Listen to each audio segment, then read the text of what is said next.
quoting Slav TV. This is how the Italian migrant crisis looks on a daily basis. Different motivations, different causes for this crisis, but crisis it is. The second boat that arrived that day. This is how a Syrian refugee looks fleeing the war from Syria. ما بيقدر يلعب ابني، ما فيني أمن عليه أخذه على مكان يلعب فيه بالجيم لأنه صغير. And this is how one of Merkel's very tanned Syrian refugees coming to Europe to reap it for its social benefits looks. You can shoot people like that, people dying every day. Yeah, Libya is not good. Notice the difference? Since the beginning of 2017, Italy has taken in 80,000 migrants coming from predominantly northern and western African nations.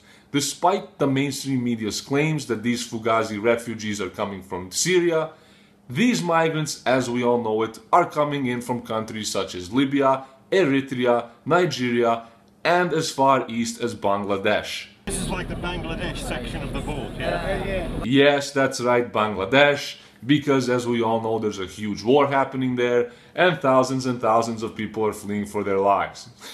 Just this last week, over 10,000 migrants arrived in the ports of Sicily and Calabria in Italy, forcing Italy's Interior Minister Marco Minotti to consider shutting down the ports to any foreign ships.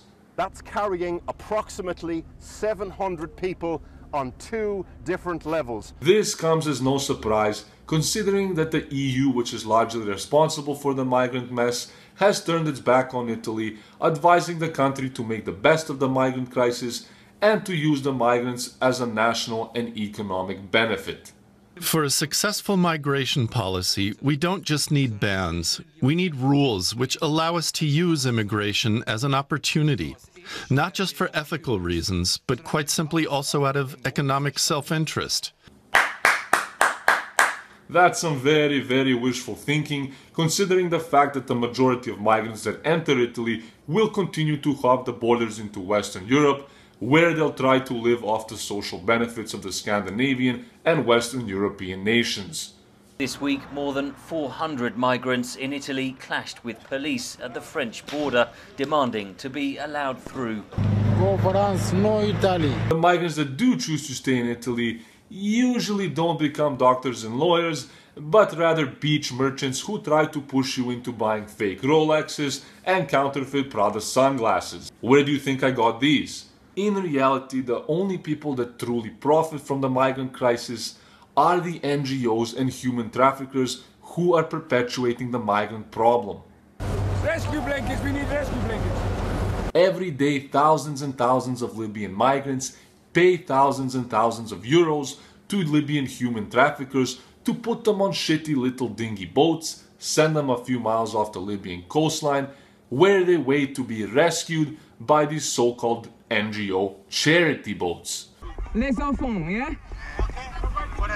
For the children. This year alone, some 2,160 migrants have died trying to cross the Mediterranean Sea from Libya into Europe. Surely enough, whenever there is death, there are crooked NGOs, human traffickers and human smugglers looking to exploit these tragedies by claiming that it is Europe's lawful duty to rescue any people drowning out at sea. How is it possible that so close to the border of Europe people are dying? We just came to the last minute. We knew there was boats and no one comes to the rescue for them. We volunteers, we just a random boxman. While the mainstream media has completely ignored the devastating situation in Italy, it has made sure to show us videos of migrant children crying and fake videos of refugees drowning in 2.5 feet of water.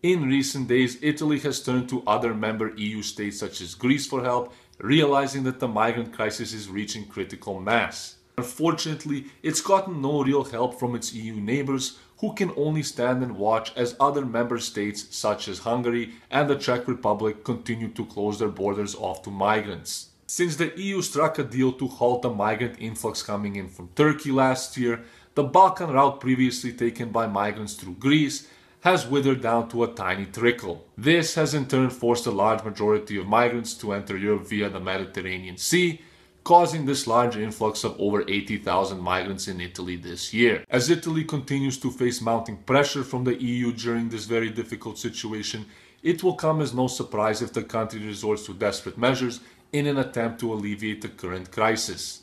Closing off the ports to dozens and dozens of NGO ships and crooked human traffickers looking to profit off human life may in fact be the only way to save Italy and prevent an almost certain future human catastrophe.